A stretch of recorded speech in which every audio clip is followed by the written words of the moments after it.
Hello everyone, and welcome back to this Lord of the Rings Minecraft mod adventure. I am LeftClick, and we are going to muster our army of Rohirrim. I've gone through some of the name ideas, and I've settled on one that I think you guys would appreciate.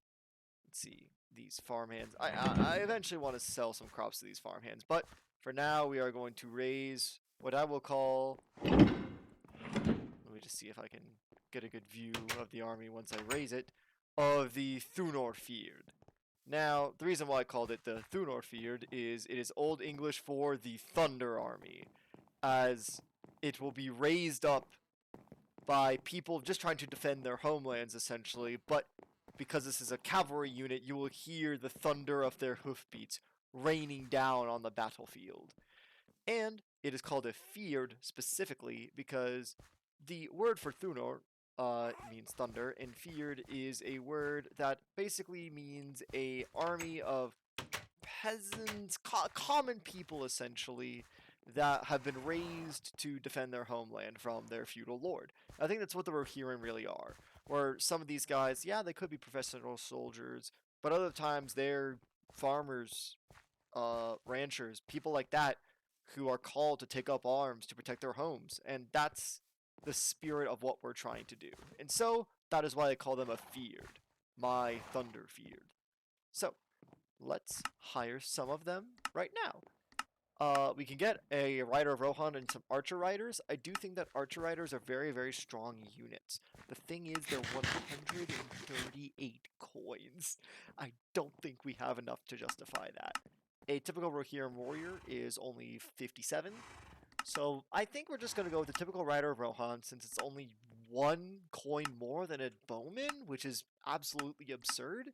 So let's go with 20 riders. 1, 2, 3, 4, 5, 6, 7, 8, 9, 10. You know what? Maybe 10 riders is fine. We're running low on coin. You know what? Let's do 15. 1, 2, 3, 4, 5. Alright. The Thunor-Feared is ready for action. God, look at these men. Well, I mean, I'm assuming most of them are men. I feel like Shield Maidens are... Have I actually gone through Shield Maidens with you all? I don't think I have.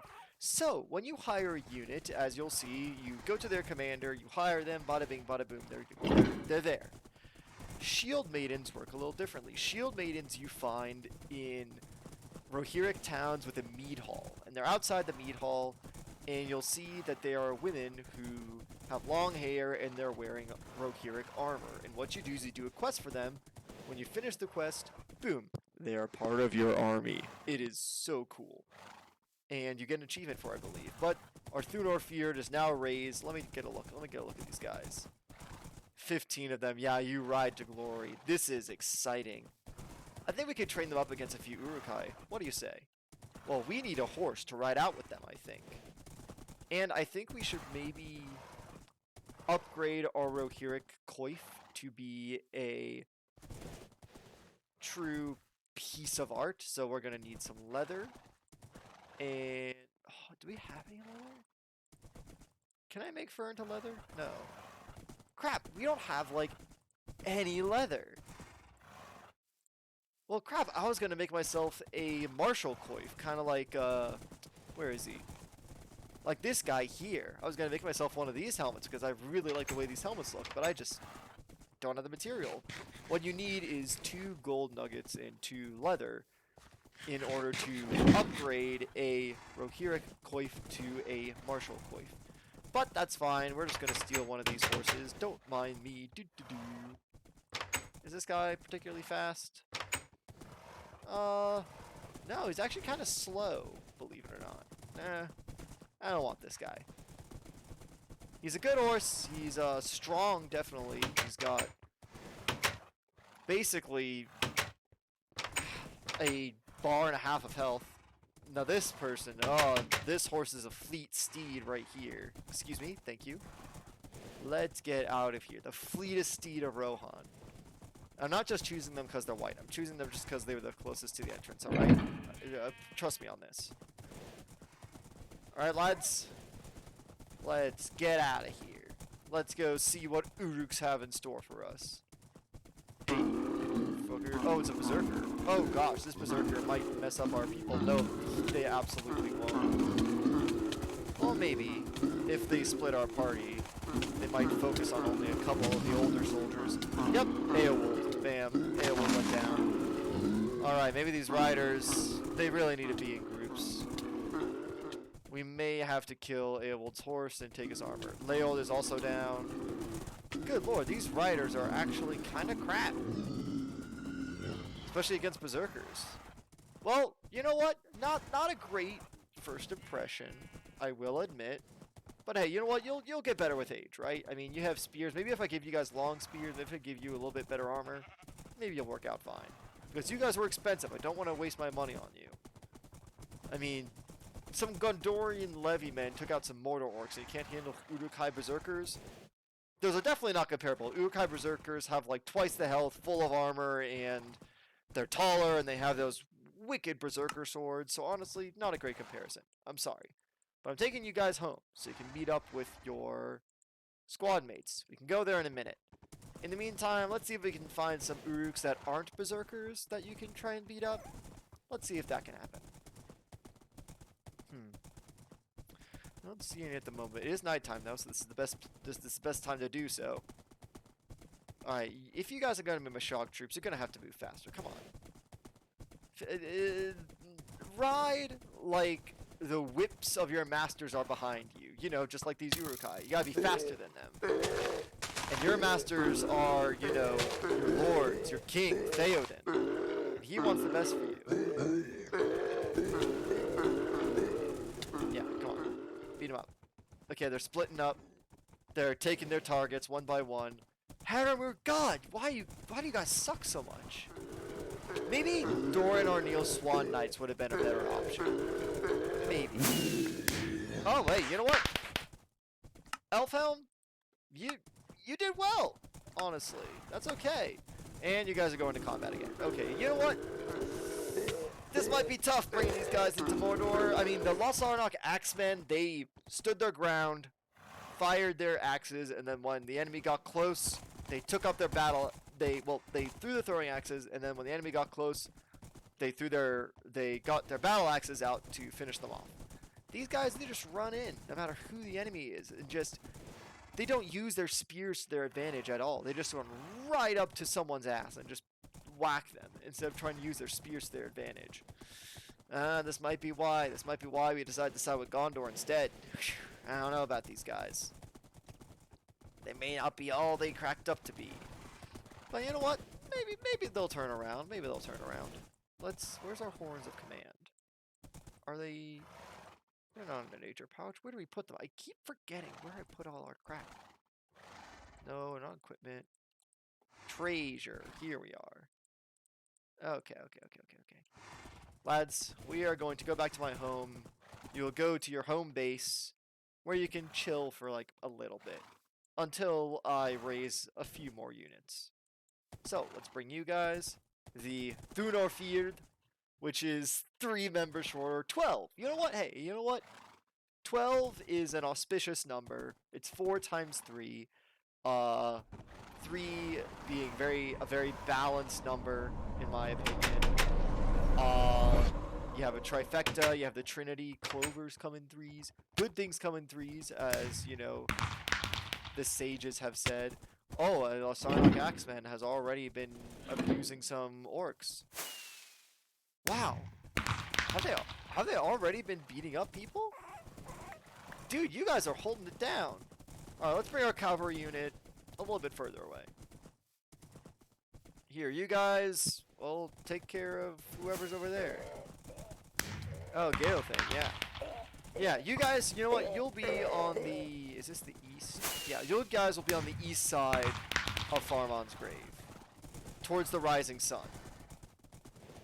Okay. I don't want to ready units. I need to make another horn to halt. Maybe I should make another horn of command that's just for these guys, so I can tell them to stop. Maybe. But then I have to assign command. Hold on. Directives. Company. See, I could have recruited them all to the same company that Thunor feared, but I don't think that would have worked. Oh, crap. We're no longer in the area, just got murked. Okay, you know what? Let's quickly ready them. Yeah. Let's ready these guys up.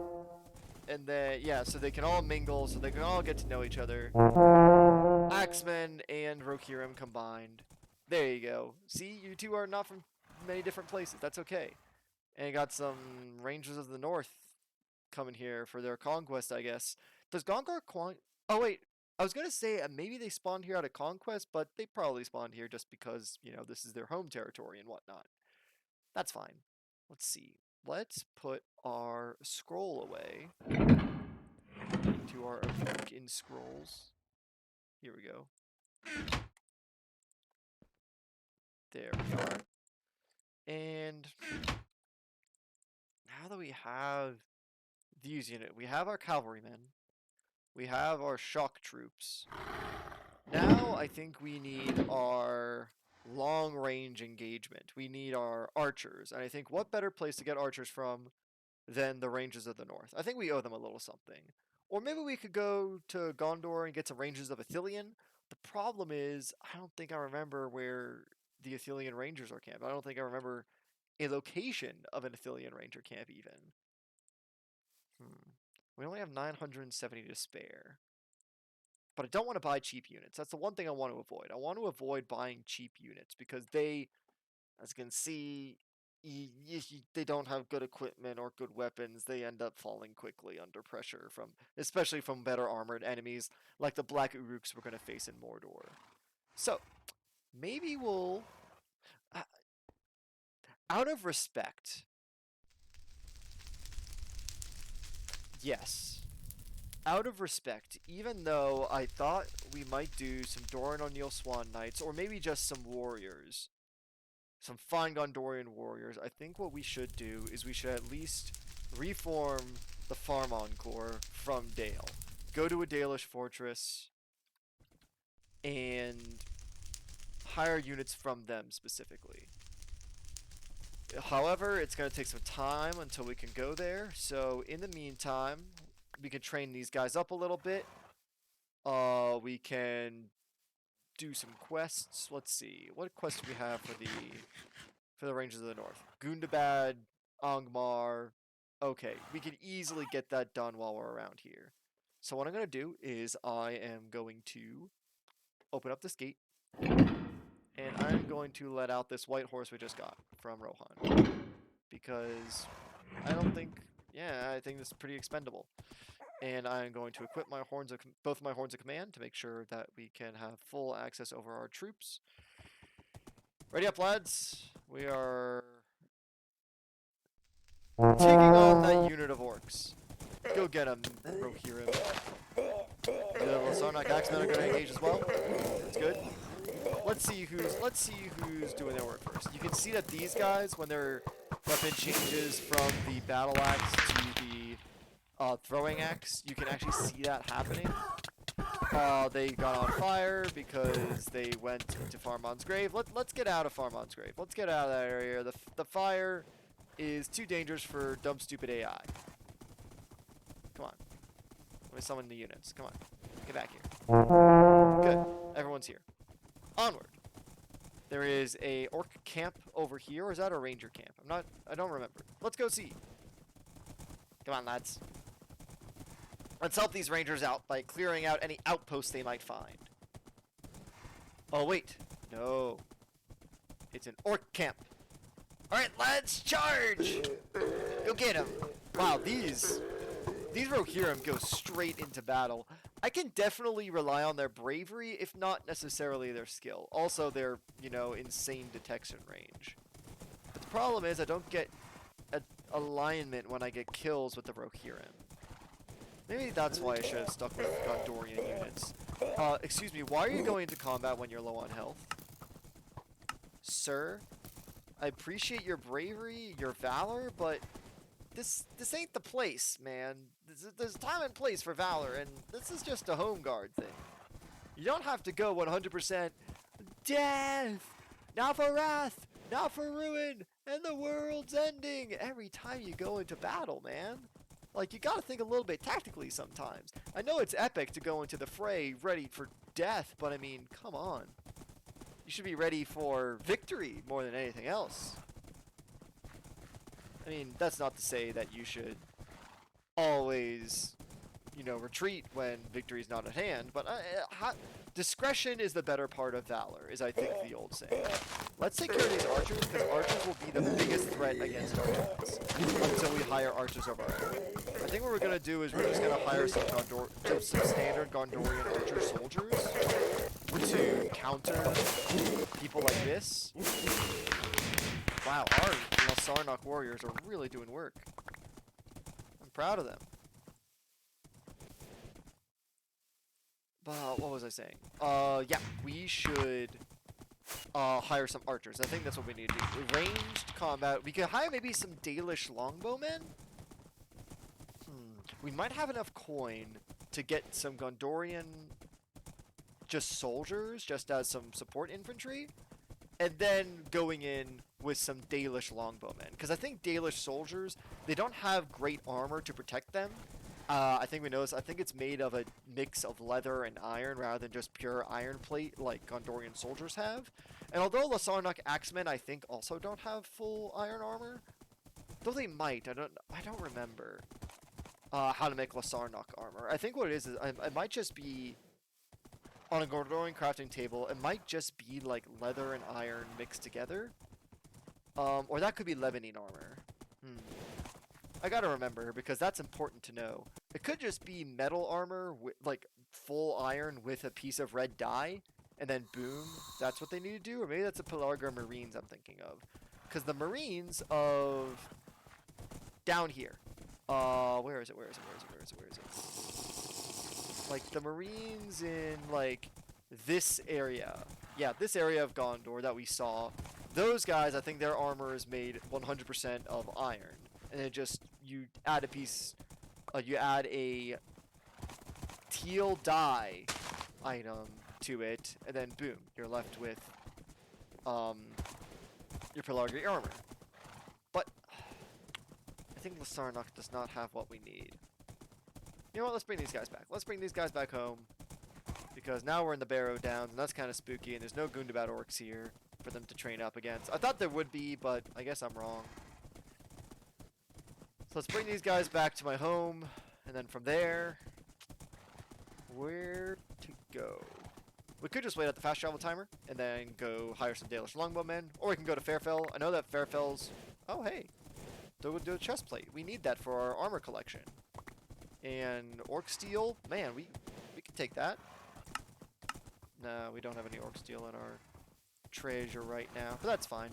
What we're going to do is we are going to put away this Dorguldur chestplate in our collection of foreign armor. Well, when I say foreign armor, I mean enemy faction armor that we cannot craft ourselves to display. And then, once that's in our collection, we're going to go to Fairfell, because I believe the fast travel timer is much faster for Fairfell. Go there, head over to the Emloth Melowy Fortress from Fairfell. It might take a little bit of time, but we'll be able to get there. Or maybe we can find another Gondorian fortress. I think there's another Gondorian fortress somewhere nearby there. I think so. Okay. Let's halt these guys. Stop moving. Let's put our horsey back. Put our Dorguldur chest plate away. Where's... I'm gonna put the evil armor. Is this Dorguldur? No. It's up top. Ha! Here we are. It's purple, and as we all know, purple is an evil magic color, and green is a good magic color. At least I think so. In Disney movies, it's always where lime green is the evil magic color. I never understood that, because green is always taught to us, you know, as children, at least in Western society, to be a good color, because it's natural and has to do with grass, etc. And, you know, in Western culture, we do actually respect nature somewhat, despite what you may believe. So, anyway, let's put our morning commands away. Let's think. It might take too much time to go all the way from Fairfell to Lasarnoch. That's a good like 2,000, 3,000 blocks. And we don't even have our fast travel there yet. Never mind. Where'd it go? Yeah, maybe some rangers. I think what I'll do is I'll just wait and I'll catch you in a little bit whenever I'm done with maybe some housekeeping. I'll just pause this episode here, and then when you see me, we'll be ready to hire some units to build up the last of our army. We have the Thunor Fjord and the Scarlet Brigade. Let's see what else we can do. Alright, well, it's a new day. The sun has just risen. I'm feeling good about myself, and I believe it is time to fast travel. It's been like, what, 25 minutes or something like that, so the day and night cycle is a little bit wonky. But we are here now, and I think it is. Yeah, okay, cool. All our fast travel is reset. That's what I thought. I made myself a little snack beforehand. Before we can go to, I believe what we should do is we should go to just Gondor generally, but we're gonna go right here to Edhelon, so we can hit Gondor, the mainland, and Doran and Neil at the same time to see what we find first. A Gondorian fortress or a Dol Amroth stable. That's going to be our plan, because I want to find a Dol Amroth stable again. But this time I want to find a whole fortress complex, which would be great. So that's what I'm going to do. I'm going to go down to here, fast travel, and I didn't mean to jump. My mistake. What I want to do is I want to go down there, I want to fast travel, and then boom. We'll find some soldiers. Man, I'm excited. We're going to be finally... We're actually... This is becoming more and more concrete as I go. Where at first, when I first started this, not only this series, it was like mostly a showcase, but also a little bit of a narrative to try and, beat Mordor. But now that we've explored a lot, we've been to all kinds of regions and locales, and we've met a lot of different peoples of Middle-earth, and now we're actually building ourselves an army to go to Mordor, because we had our people. We had the Farmon Corps initially. Well, first we had Farmon, our one bodyguard that we ended up not being able to use the Horn of Command with because we were too... By we, I mean I was too stupid and dumb and stupid to not assign him the same company that the horn was made for. And I'm pretty sure I assigned the horn to, the bodyguard or the home guard. And then he was not part of that company, so he ended up dying. Then I made the Levymen, the Farmon Corps, reignited, and they all died.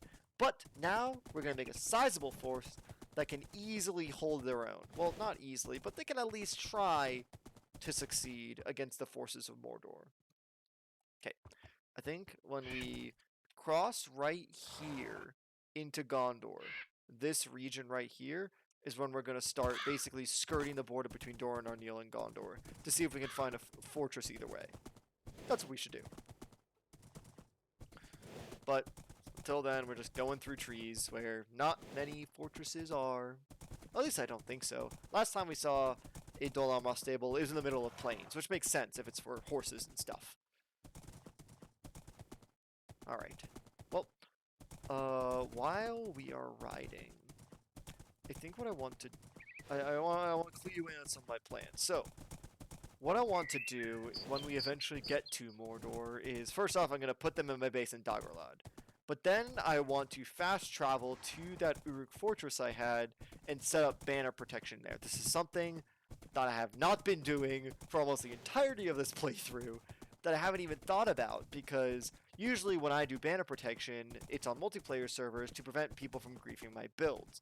I never think of it as a way to protect enemy units from spawning, for example, invasions and things like that. As you'll notice, in sort of contested regions of Middle-earth, there are invasions that happen, where in Dunland, you could have invasions of Rohirrim. In Rohan, you could have invasions of Uruk-hai or Dunlandings. I've had this happen before multiple times, either way. So, banner protection by putting a banner of a certain faction down on the ground on top of a block of a certain metal will prevent that from happening. Now, the kind of metal you use will give you the range of your banner protection. Normally, the more precious the metal, the better the protection is. And we found ourselves a Gondorian fortress. I think the best is either mithril or gold. You can do it with bronze, where you take a bronze block and you set a banner on top of it. Is there a banner in... There's not a banner in this building, I don't think. Yeah, I don't think there is. I think there's just some regular Gondorian people. That's fine. I'll take some silver coin now. Thank you. I appreciate your patronage. This is going for literally hiring your own people, so you're really just paying for your buddy's salary, which, I mean, you know what? Communism, it's whatever. Gondor is not communist at all, I'm pretty sure. They are a monarchy. I don't know if they're an absolute monarchy or a parliamentary monarchy. I'm pretty sure they're absolute monarchy because Tolkien was, like, you know, big into that history, but I think he was more... I think the way Tolkien saw monarchy, especially like the kings of Gondor and Rohan, were almost more like feudal lords, where the only reason they were in power was because people respected them. Part of it was because of bloodlines, but in the case of Rohan, for instance, it was heavily inspired by Germanic tribes, obviously. So, or at least the Anglo-Saxons, and how Anglo-Saxon leadership worked, at least in the old days, in the Viking Age and just before the Viking Age, or at least during the time of the Battle of Hastings, you had a feudal lord. Let me illustrate on this map. Let's say in Rohan you have a lord over here who basically is Lord of the Eastfold. He ends up having a son. Now, most people would say, okay, this Lord of the Eastfold we have now is a generally smart guy. He knows what he's doing. He's kind. His son's probably the same way. If his son is older and he's the same way, good. The people still follow him. If he's not, the people kill him or they depose him and someone else with charismatic leadership comes along. This is very, very common. And in the old days of the Viking Age, before King Harald Fairhair united basically all of Norway under his banner, Norway was divided up into a bunch of chieftaincies, and each of them had a chieftain, or Gothi. And each Gothi had their own little settlement. And if you were a Gothi, you had to make your people rich or happy or in some other way content with their situation. Because if they weren't, you'd be killed and sacrificed to the gods. Which sounds barbaric, but you know what? Not that dissimilar from the feudal leadership that the Anglo-Saxons had. And as you know, the Anglo-Saxons are like archetypal Christians, whatever. Anyway, Gondor 11 men, $15. Gondor soldier, $23. Notice how Rohirrim bowmen were $96 for us, but Gondorian archers require 300 alignment, but they're that much cheaper. I think that's how we were able to get away with so many units in the past, is because we were hiring from our home faction. I think that's what it was. Anyway, let's grab 20. Yeah, 20 seems like a good number for us. 1, 2, 3, 4, 5, 6, 7, 8, 9, 10, 11, 12, 13, 14, 15. We have $386 left, or 386 coins. Let's do 15, because I do want to have at least a couple Dalish. A couple Dalish people in our army, just for respect purposes. Just to honor the memory of Farman. Alright, let's take these archers out for a spin. Come on. Where are you at? There you are. Now, they're using Gondorian bows. Gondorian bows, I believe, have almost the same stats as regular bows. Although, they, I think, have a longer draw time, but better draw power. I know that they're more powerful bows. I don't know if they take longer to draw, though. Gondorian captain. I could hire, like, one levyman.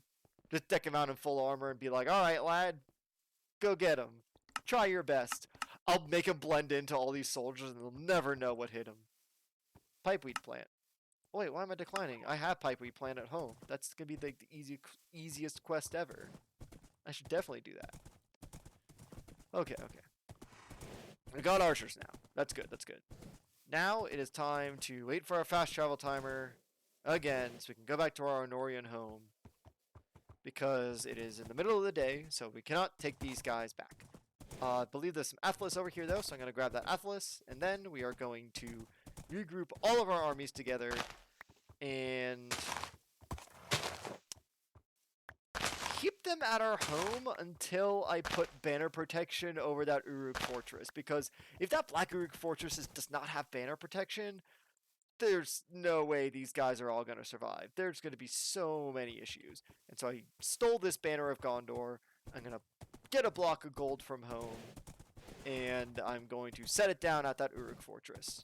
But for right now, I'm going to try and get these guys somewhere useful. Hold on. Let me check something. Am I at? Hold on a second. That might be a computer issue.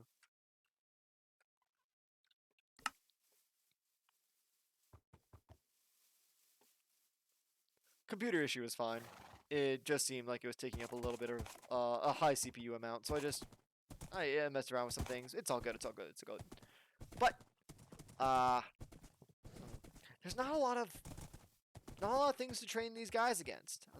I don't want to just wait for the fast travel timer to go on or to just go off. Let's see if we can find another. Let's head south and see if we can find another Dorn Arneo stable and see if we can set a waypoint there. Maybe they Dol Amroth Knights, the Knights of the Prince. Prince, what is it? Imrahil? Yeah, I think that was his name. The Knights of Prince Imrahil could, give these new archers some pointers. Oh, man, wait, hold on. These archers need a name. Because, they're swift, they're shooting arrows. I mean, I just could name them, like, Reign of Isildur or something. Isildur, Hail of Isildur, something like that. Some kind of reference to the Old Kingdom.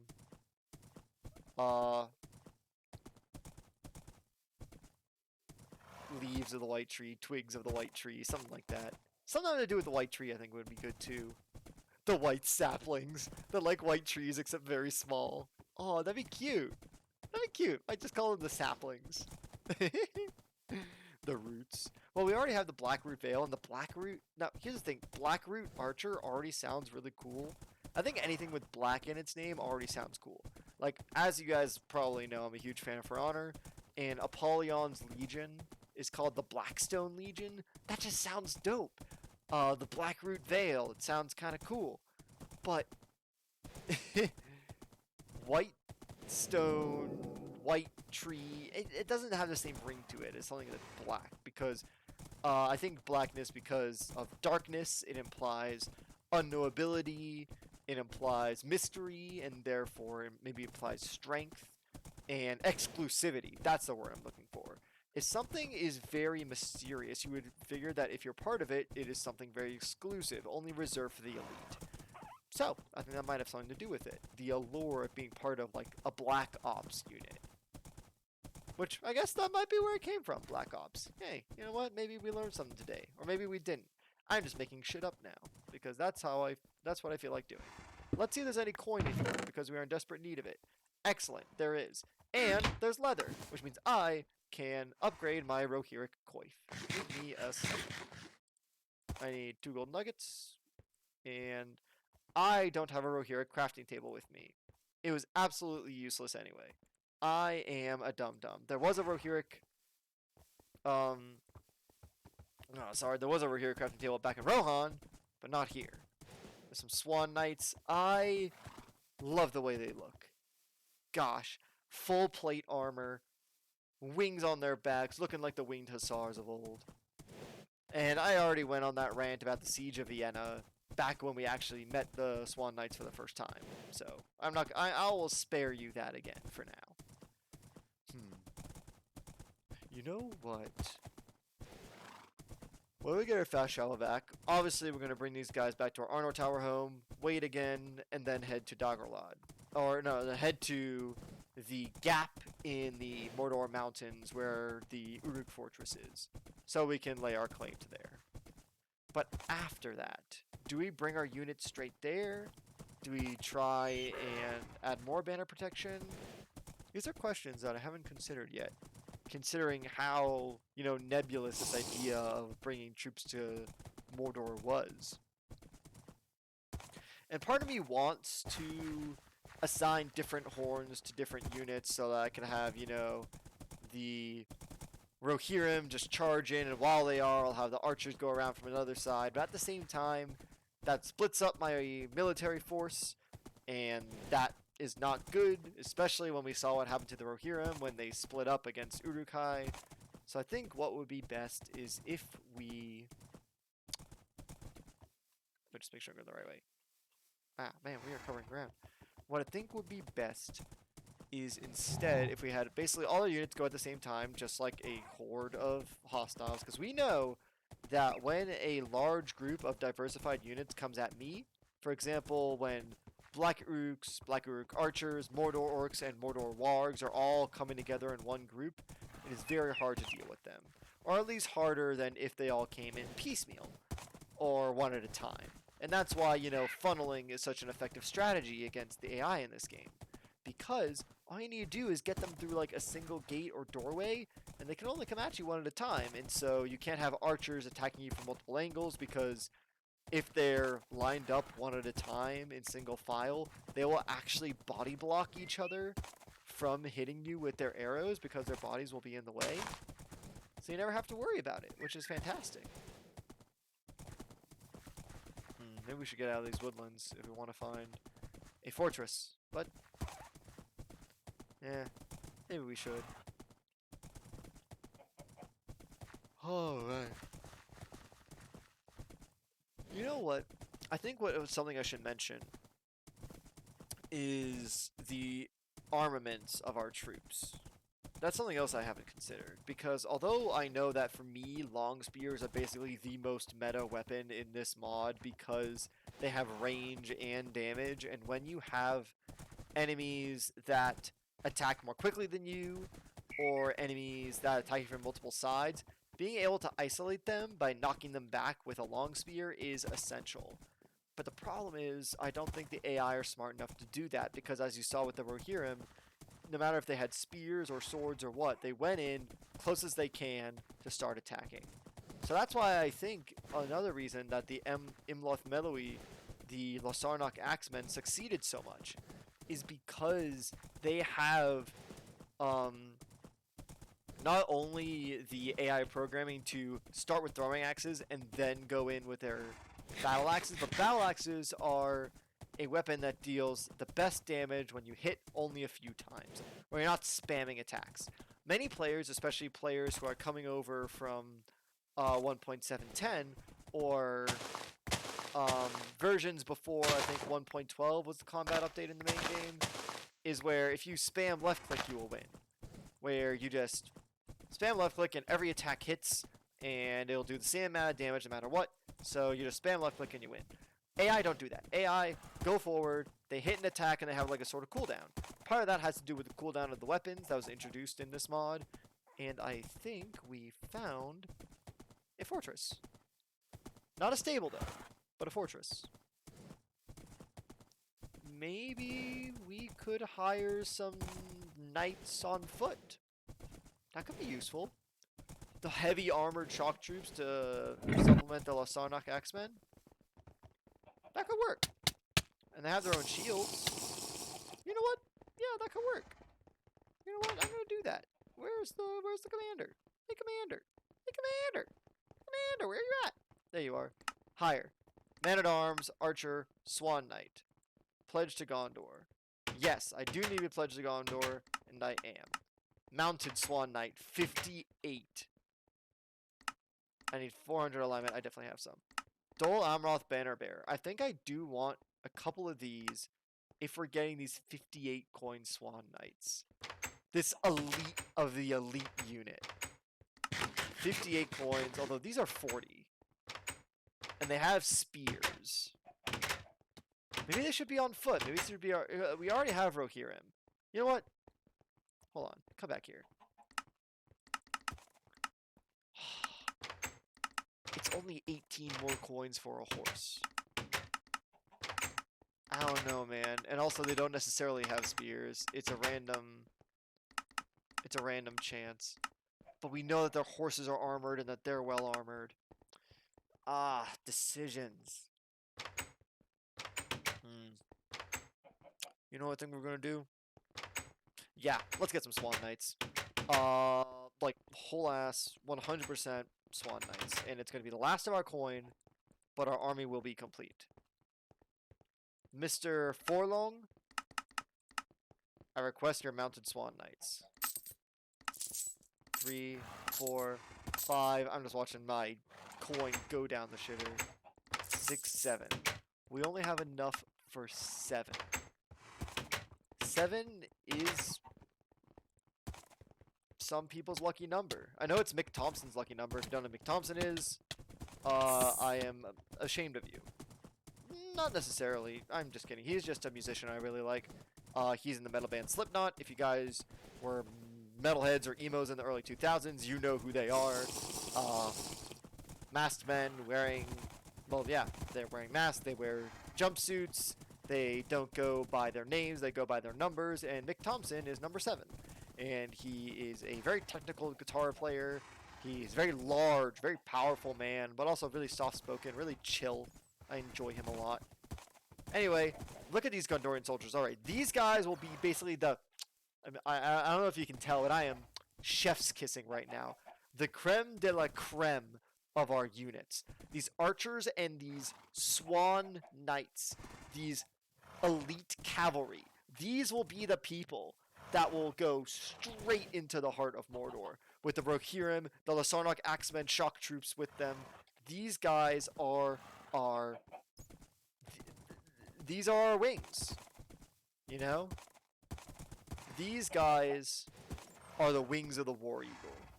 And that's what I'm going to call them. And that's what I'm going to call them next time as well. When the wings of the War Eagle join with the entirety of our army, and we move them to our base in Daggerlod as a staging ground while I set up the Uruk fortress